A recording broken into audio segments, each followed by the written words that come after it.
Sir sir आ जाओ हट जाओ आगे से हटो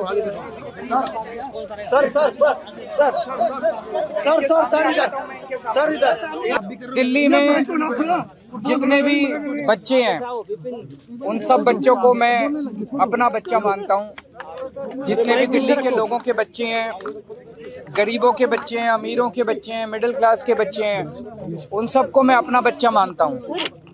और मैं चाहता हूं कि सभी दिल्ली के सभी बच्चों को अच्छी से अच्छी शिक्षा मिलनी चाहिए। चाहे गरीब का बच्चा हो, चाहे अमीर का बच्चा हो, सबको अच्छी से अच्छी शिक्षा मिलनी चाहिए। कई लोग ऐसे हैं जिनको भगवान ने साधन दिए हैं, वो अपने बच्चों को विदेशों में पढ़ाई करने भेजते हैं। हम चाहते हैं कि हमारे गरीबों के, मिडिल क्लास के बच्चों को भी विदेशों जैसी अच्छी से अच्छी शिक्षा मिले। अब सब बच्चे तो विदेश जा नहीं सकते, तो हमने दिल्ली में स्कूल अच्छे कर दिए। अब हम अपने सरकारी स्कूलों के टीचर्स को विदेशों में ट्रेनिंग के लिए भेज रहे हैं। वो वहाँ पे दुनिया की बेस्ट ट्रेनिंग लेके आएंगे। हम उन्हें फिनलैंड भेज रहे हैं। फिनलैंड दुनिया का वो देश माना जाता है जहाँ दुनिया में सबसे अच्छी शिक्षा फिनलैंड में दी जाती है। तो हम दिल्ली के सरकारी स्कूलों के टीचर्स को फिनलैंड भेज रहे हैं, वहाँ से वो ट्रेनिंग लेके आए और हमारे सरकारी स्कूलों में हमारे बच्चों को शिक्षा दें। अभी तक 1000 से ज़्यादा टीचर्स की और प्रिंसिपल्स की हम विदेशों में ट्रेनिंग करा चुके हैं। अब लगभग 30 के करीब ऐसे टीचर्स या प्रिंसिपल्स को फिनलैंड भेजना था हमें। एलजी साहब ने ऑर्डर कर दिया कि ये फिनलैंड नहीं जाएंगे और देखो अगर इनको इंडिया में ही कहीं ट्रेनिंग करा दो। ये तो ठीक नहीं है, ये तो बिल्कुल गलत है। एलजी साहब को क्या प्रॉब्लम है?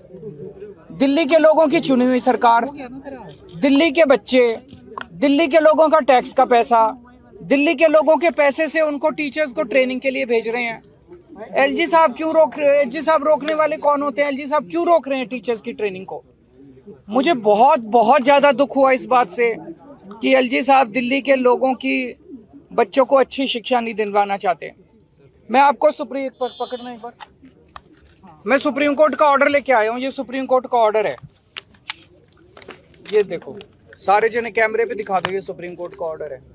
इस ऑर्डर में लिखा है, सुप्रीम कोर्ट ने 4 जुलाई 2018 को बोला था, lieutenant governor of Delhi has not been interested with any independent decision making power.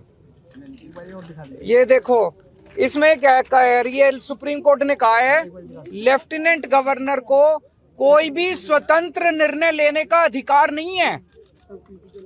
ये 2 बार लिखा। उनको पता था एलजी एक बार में नहीं मानेंगे। एक तो उन्होंने 284 नंबर पैराग्राफ में लिखा और एक उन्होंने 475 नंबर पैराग्राफ में फिर लिखा। सुप्रीम कोर्ट ने, there is no independent authority vested in lieutenant governor to take decision.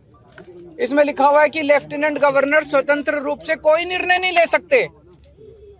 Supreme court कह रहा है कि लेफ्टिनेंट गवर्नर स्वतंत्र रूप से कोई निर्णय नहीं ले सकते। फिर लेफ्टिनेंट गवर्नर साहब फिनलैंड की शिक्षकों की ट्रेनिंग को रोकने वाले कौन होते हैं? वो क्यों रोक रहे हैं? वो कहते हैं मैं सुप्रीम कोर्ट को नहीं मानता। अगर कोई लेफ्टिनेंट गवर्नर या गवर्नर इस देश का ये कहेगा मैं सुप्रीम कोर्ट को नहीं मानता, तो फिर तो इस देश के अंदर ना जनतंत्र बचेगा, ना संविधान बचेगा, कुछ नहीं बचेगा। हमें बेहद दुख है कि आज हम सब लोगों को, दिल्ली के मुख्यमंत्री को, दिल्ली के सारे चुने हुए विधायकों को एलजी हाउस मार्च करके कोई बड़ी चीज के लिए नहीं जाना पड़ रहा है। मात्र इस चीज के लिए जाना पड़ रहा है कि एलजी साहब हमारे शिक्षकों को फिनलैंड ट्रेनिंग के लिए जाने दो, उनको मत रोको। अगर दिल्ली का चुनाव हुआ, दिल्ली के 2 करोड़ लोगों ने वोट डाल के अपने मुख्यमंत्री को चुना, 70 में से 62 सीट दी, वो मुख्यमंत्री अगर अपने शिक्षकों को फिनलैंड ट्रेनिंग नहीं भेज सकता तो फिर क्या फायदा है ऐसे चुनाव का और क्या फायदा है जनतंत्र का? अभी हम सारे जा रहे हैं और मैं उम्मीद करता हूं कि एलजी साहब को अपनी गलती का एहसास होगा और वो शिक्षकों को ट्रेनिंग के लिए जाने दें। बहुत सारे काम इन दिनों में एलजी साहब ने, जैसे मैंने अभी आपको दिखाया, एलजी साहब ने दिल्ली में योगा क्लासेस रोक दी। बताओ, योगा क्लासेस रोकने से एलजी साहब को क्या फायदा हुआ? 17,000 लोग डेली योगा करते थे, मैं उनको फ्री में योगा कराता था। एलजी साहब ने अफसरों को बोल के दिल्ली के सारे मोहल्ला क्लिनिक्स की सारी पेमेंट रुकवा दी, दवाइयां रुकवा दी, टेस्ट रुकवा दिए, डॉक्टरों की तनख्वाह रुकवा दी, मोहल्ला क्लिनिक का रेंट रुकवा दिया, मोहल्ला क्लिनिक का बिजली का बिल रुकवा दिया। दिल्ली जल बोर्ड की सारी पेमेंट्स रुकवा दी इस बार। हम चाहते थे 24 घंटे पानी और यमुना की सफाई के ऊपर मिशन मोड में काम करना, तो हमने कई हजार करोड़ रुपए जल बोर्ड के लिए रखे थे, कोई पेमेंट नहीं होने दी दिल्ली जल बोर्ड की। एलजी साहब ने डीटीसी के बस मार्शल, जो हमने महिलाओं की सुरक्षा के लिए बस मार्शल लगाए हैं डीटीसी की बसों में, उनकी 3 महीने से पेमेंट नहीं होने दी। पता नहीं कितने सारे काम एलजी साहब ने रोक दिए। तो ये सुप्रीम कोर्ट के ऑर्डर की कोई वैल्यू ही नहीं है। सुप्रीम कोर्ट कह रहा है एलजी साहब कोई एक्शन नहीं ले सकते, कोई स्वतंत्र रूप से निर्णय नहीं ले सकते, तो फिर एलजी साहब ये सारे काम कैसे रुकवा सकते हैं? सरकार से क्या मांगे आपकी? अभी एलजी साहब के पास जा रहे हैं और मैं उम्मीद करता हूं कि एलजी साहब सुप्रीम कोर्ट, मेरी अपील एलजी साहब से एक ही अपील है, संविधान को माने, सुप्रीम कोर्ट के ऑर्डर को माने। जब मैं परसों मिला, कहते हैं ये सुप्रीम कोर्ट की राय है।